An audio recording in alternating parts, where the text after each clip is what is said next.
हाय दोस्तों, नमस्कार। Finally offline class के बाद बच्चों की डिमांड पर हम ऑनलाइन भी आज से शुरू कर रहे हैं।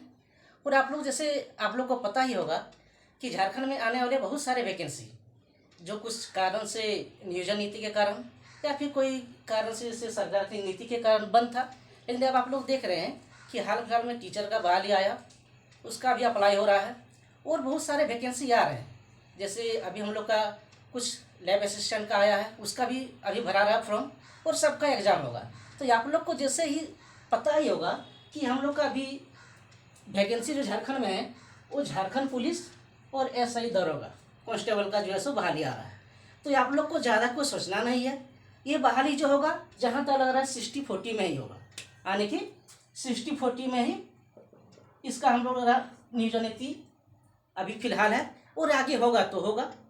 आप लोग अपना तैयारी में लग जाइए और इससे ज़्यादा आप लोग को कुछ सोचना नहीं है। ज़्यादा सोचिएगा तो तैयारी करने वाले लड़के लग गए हैं, आप लोग को पीछे नहीं रहना है। आप लोग को अभी जैसे इसमें नीति बनाया गया कि पहले दौड़ होगा उसके बाद एग्जाम होगा, लेकिन तो अभी तक सिक्योर रहिए कि दौड़ में कोई लड़का छटाने वाला है नहीं। और गांव घर का आप लोग हैं, आप फिर मार्केट का भी है, मार्केट वाला सब दौड़ में लग गया तो आप लोग पढ़ाई में लग जाइए, क्योंकि फिर वहाँ जाके कंपटीशन पढ़ाई में ही बनेगा। तो इसीलिए हम आप लोग से यही निवेदन है कि आप लोग पढ़ाई में लग जाइए और आप लोग मेहनत करिए। इस बार सपना साकार करना है, माँ बापों का, माँ पिताजी का सपना पूरा करना है और आप लोग को एक नौकरी लेना है। और नौकरी मिल गया तो आप लोग को पता है कि सब चीज़ मिलेगा, ठीक है ना। इसलिए नौकरी सबसे इम्पोर्टेंट रह गया है और हमारे इस राज्य में अभी नौकरी का अभाव है, लेकिन जब आ रहा है तो एक मौका छोड़िएगा फिर आप लोग पछताइएगा। और आने वाले दिन में फिर कब बहाली आएगा कब नहीं, इसीलिए आप लोग अभी से लग जाइए और इस बार माँ पिताजी का सपना पूरा करिए और अपना करियर को बनाइए। तो चलिए आप लोग हम लोग सबसे पहले झारखंड में आज कुछ परिचय जान जाते हैं। यस, पहला क्लास है तो आप लोग को हम परिचय ही बताएंगे, फिर धीरे धीरे जैसे हम लोग क्लास करते जाएंगे उसके बाद आप लोग का जो है सो धीरे धीरे का सिलेबस पूरा हो जाएगा। सबसे अगर झारखंड में हार्ड है तो झारखंड का इतिहास यानी हिस्ट्री का जो है सो आप लोग को बोरिंग लगेगा, पढ़ने में बोरिंग लगेगा, लेकिन हम आप लोग के सामने इस तरह डीलिंग करेंगे कि आप लोग को वही क्लास इंजॉय करके पढ़ाएंगे, हंसी खेलते हुए पढ़ाएंगे और आप लोग को यहाँ वहाँ कहीं नहीं भटकना है। आप लोग को यही मैथ गुरु क्लास में आप लोग को सिक्योर एकदम तरीका से पढ़ाना है और आप लोग को पढ़ाना है। और बेहतरीन तरीका से मेरा ऑफलाइन क्लास चल ही रहा है, तो अब हम ऑनलाइन भी आ गए हैं तो आप लोग घर बैठे भी क्लास ले सकते हैं। तो चलिए आज हम लोग कुछ झारखंड के परिचय के बारे में जान जाते हैं। तो सबसे पहले हम लोग झारखंड का एक नक्शा देख रहे हैं। आप लोग हमेशा मैप जरूर जानिएगा, क्योंकि जिस क्षेत्र का हम मैप जानेंगे, जिस राज्य का मैप जानेंगे, उसमें हम लोग का 50% सवाल वहीं से बन जाता है। क्योंकि अब अभी यहाँ से आप लोग हिस्ट्री पढ़िएगा, इसमें आप लोग को नक्शा चाहिए। उसके बाद आप लोग यहाँ जियोग्राफी पढ़िएगा, उसमें भी आप लोग को झारखंड का जो है सो हर एक जगह कौन सा जिला कहाँ पे है, कहाँ क्या वर्षा होता है, कहाँ क्या क्या होता है, सब चीज़ आप लोग को नक्शा से ही पता चलेगा। तो इसलिए सबसे पहले हम लोग जान रहे हैं। तो सबसे पहले हम लोग यहाँ कुछ बेसिक परिचय जानते हैं जो आप लोग को पता ही होगा। फिर भी हम तो एक तरह पहला क्लास है तो थोड़ा इंट्रोडक्शन दे देते हैं राज्य का, क्योंकि बहुत सारे नए बच्चे भी होंगे इसमें। तो चलिए सबसे पहले अब झारखंड का जो है सो राज्य जो हमारे उनको मैप बनाने का एक प्रयास किया आप लोग के सामने में। एक मैप हो गया। अब झारखंड का मैप में देखिएगा तो इसके उत्तर में क्या है, बिहार।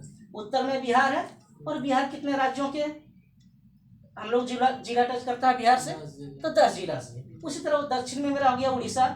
उड़ीसा जो है मेरा कितने जिले, 4 जिले।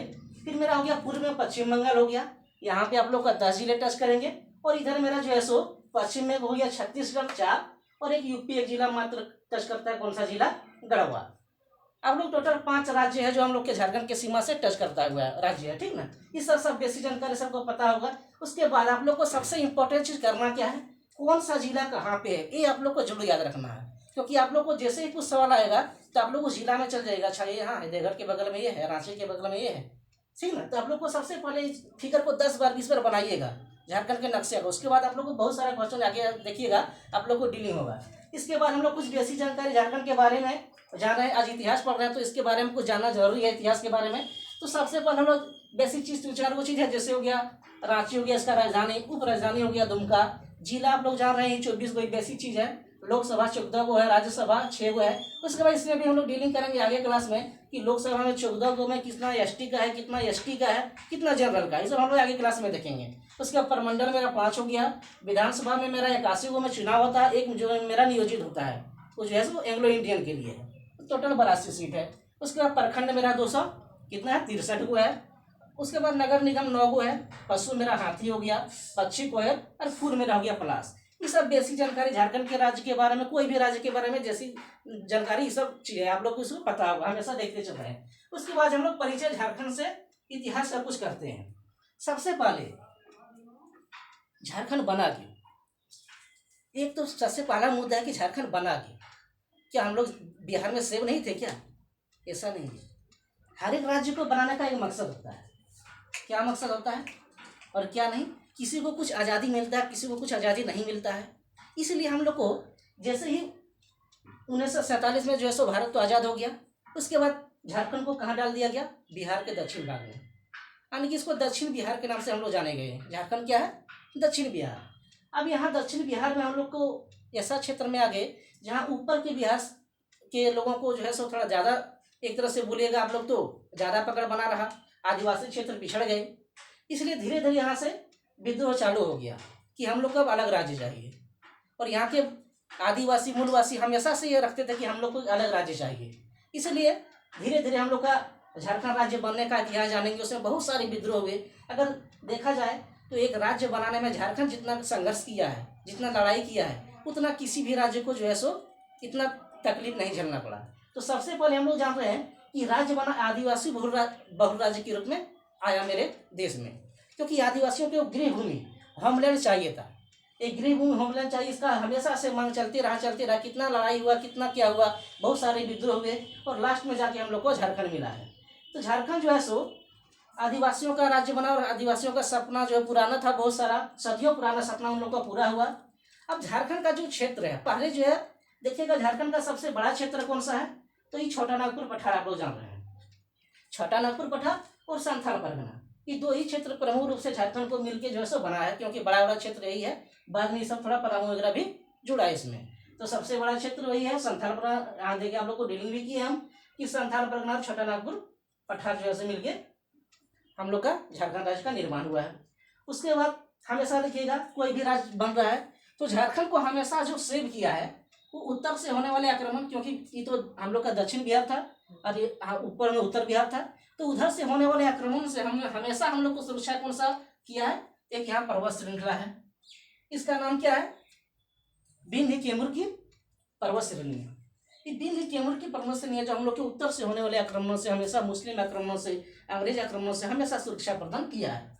इसके बाद अगर देखिएगा तो प्राचीन में एक शासक हुआ करते थे, वो भी उड़ीसा के, जो बंगाल के थे, उसका नाम था शशांक। उसके बाद प्राचीन में शशांक को छोड़कर कोई ऐसा शासक नहीं हुआ झारखंड में कि पूरी तरह से अपना जो है सो सत्ता स्थापित कर सके और ज़्यादा दिन तक शासन कर सके। तो सबसे पहले हम लोग को यहाँ आज हम लोग इंट्रोडक्शन ही छोटा छोटा जान जाते हैं। इसके बाद शशांक के बारे में पढ़ेंगे अलग से, फिर मुगल काल के बारे में अलग से पढ़ेंगे, मध्यकाल के बारे में अलग अलग से हम लोग डीलिंग करेंगे, क्योंकि छोटा सा हम लोग आज बेसिक डेमो जान रहे हैं। इसके बाद प्राचीन के बाद मध्यकाल में आ गया। मध्यकाल में क्या था कि झारखंड का जो क्षेत्र था वो क्षेत्रीय राजवंशों के अधीन था, यानी छोटा छोटा क्षेत्र था। जैसे मानभूम हो गया, उसके बाद हजारीबाग हो गया। कुछ क्षेत्र में अलग अलग राजा हुआ करते थे। जैसे आप लोग को 3 गो इसमें प्रमुख था। 3 गो प्रमुख में क्या था? एक था छोटा नागपुर का नागवंश, दूसरा में था हम लोग का पलामू का रक्सेल वंश और थर्ड में था सिंहभूम का सिंह वंश। अगर इसमें आप लोग डिटेल देखिएगा तो एक का क्लास आप लोग को 2-3 क्लास जाएगा, क्योंकि इसमें बहुत सारे शासक आए और उन लोग के बारे में हम लोग को अलग अलग पढ़ना है, इसलिए थोड़ा विस्तार भी झारखंड का हिस्ट्री हो जाता है। यही प्रमुख इसका शासक है। उसके बाद में उभरने वाले शासक हम लोग का कौन कौन थे? तो देखिएगा मानभूम जो धनबाद का क्षेत्र था वो मान वंश का था। फिर हम लोग का रामगढ़ राज्य में था, जो रामगढ़ क्षेत्र है उसमें रामगढ़ राज्य था। फिर खड़गदिया राज्य था। और भी कुछ है, जैसे पंचायत राज हो गया, डारभूम का ढाल वंश हो गया, उसका पलामू का चेरो वंश हो गया। ये लोग हम लोग को जो है सो प्रारंभ में 3 गो थे बड़े बड़े, उसमें जो है सो छोटा नागपुर का नागवंश, पलामू का रक्सेल वंश और सिंहभूम का सिंह वंश। उसके बाद में छोटा छोटा उभरे। इसके बाद देखिएगा हम लोग को भारत में ही आक्रमण हो जाता है, मुस्लिम आक्रमण। और मुस्लिम आक्रमण के बाद हम लोग का झारखंड भी अछूता नहीं रहा। जैसे राज्य में हम लोग का देश में अगर मुस्लिम का शासक हुआ तो हम लोग का राज्य में धीरे धीरे आएगा ही, और ऊपर से शासन करते करते हम लोग का यहाँ पे आ ही गया। और सल्तनत काल का जो पीरियड था, उसका टाइम था 1206 से लेकर 1526 ईस्वी। इसमें 300 वर्षों में कभी भी पूरा झारखंड को जैसे पूरा तरह से वो सब भी शासन नहीं कर सकते। यहाँ का आदमी एक साथ देखिएगा बहुत मजबूत और ताकतवर होते थे। किसी भी सत्ता को यहाँ स्थापित करना एक चुनौतीपूर्ण था। उत्तर बिहार में तो कर लेते थे किसी तरह, लेकिन यहाँ के आदिवासी मूलवासी इतना विद्रोह करते थे, इस तरह एकजुट हो जाते थे एक टाइम में कि उन लोगों को भागना पड़ता था। इसलिए यहाँ देखिएगा कोई भी मतलब बढ़िया से मुस्लिम शासक यहाँ तक जो है सो मध्यकाल तक जो है सो कोई बढ़िया से शासक नहीं कर सका। उसके बाद आप लोग का सल्तनत काल के बाद देखिएगा आप लोग का छोटा छोटा कुछ और आक्रमण हुआ, जैसे बीरभूम राजेद्वारा सिंहभूम पर, फिर यह मोहम्मद बिन तुगलक के सेनापति मलिक भैया द्वारा हजारीबाग पर। ये सब अलग अलग क्षेत्र में आक्रमण, कहीं यहाँ से आक्रमण हुआ, कहीं यहाँ आक्रमण हुआ। ये पूरा राज्य में एक तरह से आक्रमण नहीं कर सका, कोई भी नहीं कर सका। उसके बाद यह मेरा जयसिंह देव उड़ीसा के शासक थे, 13वीं सदी में झारखंड का शासक घोषित किया, खुद सेना भेज दिया, वहाँ का झारखंड का शासक घोषित होगी। उसी तरह जो है आदिल शाह द्वितीय थे, ये भी खानदेश का शासक था। ये भी क्या किया, वहाँ झारखंड में क्या किए, हमारे राज्य में सेना को भेज दिए और झारखंडी सुल्तान अपने आप को घोषित कर दिए। ये तो था कि हम वहाँ सेना भेज दिए, वहाँ शासक वहाँ घोषित हो गए, लेकिन क्या सत्ता स्थापित होता था कि नहीं। कुछ दिन तक क्या होता, वहाँ के आदमी कर देते थे, उसके बाद फिर उस सबको भगवा देते थे, हम नहीं देंगे चलो। यहाँ हमें हट्टे करते आदमी, हमेशा आदिवासी सब एक्टिव रहते थे कि कोई भी मुसीबत पड़े तो हम लोग एक हो जाएं, और एक होने के बाद ही जो है सो यहाँ कोई स्थापित नहीं कर सका सत्ता। इसके बाद आदिल शाह द्वितीय के बाद हम लोग देखिएगा मुगल काल में चले गए। अब मुगल काल में भी दो शासन, जो अकबर हो गया, उसके बाद हुमायूं हो गया, इस सब के शासन काल में भी झारखंड में कोई असर नहीं पड़ा। तीसरा शासक आया अकबर। अकबर महान जिनको बोलते हैं, थर्ड शासक था। इनका कुछ नीति अलग था। इनका नीति अलग क्या था कि इसके सेना में ये पक्षपात नहीं थी। इसमें बहुत सारा उसका देखिएगा, जो कोई क्षेत्र का प्रमुख रूप से जैसे अगर शासक बनाता था तो वहाँ का बहुत सारा शासक ऐसा था हिंदू ही बना देते थे। तो ये बहुत अलग तरीके से शासन किए।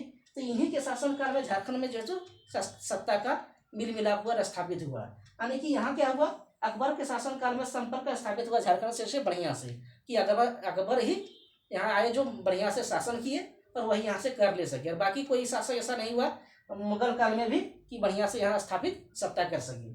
तो अकबर के कालीन के बाद यहाँ भी क्या होता था, अकबर के कालीन में कि जब इन लोग का जो है सो शासक जब टाइट होता था, थोड़ा हार्ड होता था, उस समय क्या करते थे, यहाँ के भूमि जो कृषि उपजाऊ होता था, यहाँ के किसान सब कुछ टाइम के लिए उन लोग को कर दे देते थे। उसके बाद थोड़ा देखते थे, जब ढिलाई हो गया सत्ता, फिर कर देना बंद कर देते थे। तो इसी तरह जो है हम लोग का सत्ता जो है सो यहाँ झारखंड में कोई स्थापित नहीं कर पाया। इसी तरह अकबर के बाद हम लोग के बाद मुगल काल के बाद क्या आता है, देखिएगा धीरे धीरे मुगल आदिल शाह द्वितीय के बाद मुगल काल में जो है सो सत्ता स्थापित करने के लिए एक मराठाओं का उदय हो गया। क्योंकि देखिएगा धीरे धीरे फिर दक्षिण साइड से महाराष्ट्र होते हुए मराठा पूरा बंगाल, बिहार, मतलब उत्तर प्रदेश, इधर पूरा क्षेत्र में फैल रहे थे। उसमें झारखंड क्षेत्र भी शामिल था। अब मराठा आक्रमण के बारे में हम लोग अलग से इसका पूरा डिटेल पढ़ेंगे, कौन कौन यहाँ संभाजी हो गया, भोसले हो गया, आदि कौन से आक्रमण यहाँ किए और यहाँ के मुस्लिम शासकों को हरा के अपना सत्ता स्थापित की झारखंड में। अब मराठा शासक का शासन का जो है वो 1741 से लेकर 1831 ईस्वी तक चला। इसमें क्या था कि मराठा लोग तो आक्रमण किए, उसके बाद अपना सत्ता स्थापित करते, उससे पहले ही क्या हुआ, यहाँ पे जो है सो अंग्रेज हावी हो गए।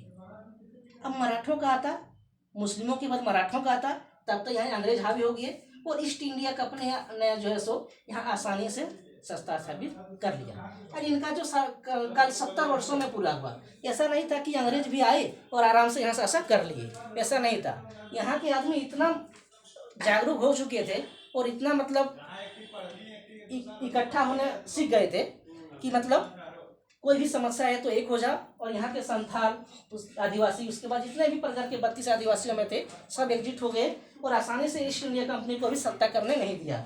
इसको भी बढ़िया से झारखंड में सत्ता बनाते बनाते 70 वर्ष लगे। इनका काल था 1767 लेकर 1837 तक। तो आज हम लोग दोस्तों जान रहे हैं कि झारखंड का ये बेसिक क्लास था। अब हम लोग झारखंड में इतिहास को ही सबसे पहले कवर करेंगे, क्योंकि सबको डिफिकल्ट इतिहास ही लगता है, इसका जो है हिस्ट्री लगता है। तो हम लोग झारखंड का हिस्ट्री को इस तरह से पढ़ेंगे कि आने वाले दिन में किसी को कुछ कठिनाई नहीं होगा। हम आप लोग को इस तरह डीलिंग करेंगे कि आप लोग हंसते हुए खेलते हुए इसको पढ़िएगा, ठीक है ना। जैसे हम लोग अब झारखंड पुलिस, जिसके बारे में बात किए, 13,000 से 15,000 सीट अभी लेटेस्ट में आने की संभावना है। उसके बाद अगला सप्ताह तक शायद आप लोग को एसआई का कुछ वैकेंसी देखने को मिल जाएगा, क्योंकि इसका जो प्रक्रिया बहुत आगे तक बढ़ चुका है। तो आप लोग निफिकिर होकर आप तैयारी में लग जाइए। किसी का बात में लेने वाला है कि वैकेंसी नहीं आएगा, आएगा। आप लोग को बहलाएंगे और खुद पढ़ा लेंगे, इसीलिए आप लोग बढ़िया से लग जाइए। उसके बाद नेक्स्ट हम लोग आप लोग को डेली 1 से 2 क्लास दे दिया करेंगे। आप लोग अभी से लग जाइए, धीरे धीरे धीरे धीरे सारा चीज़ आप लोग को कंप्लीट हो जाएगा। और अभी छोड़ दीजिएगा, अगर सोचेंगे कि हम पढ़ाई करेंगे, बहाली आ जाएगा, उसके बाद वैकेंसी आ जाएगा, उसके बाद दौड़ हो जाएगा, उसके बाद तो फिर वहाँ जाके आप छट जाइएगा। इसलिए सबसे ज़्यादा फाइट होने वाला है तो एग्जाम में ही होने वाला है। इसलिए आप लोग लग जाइए और यही आप लोग से करेंगे कि अभी से ही आप लोग तैयारी स्टार्ट कर दीजिए। थैंक यू, धन्यवाद।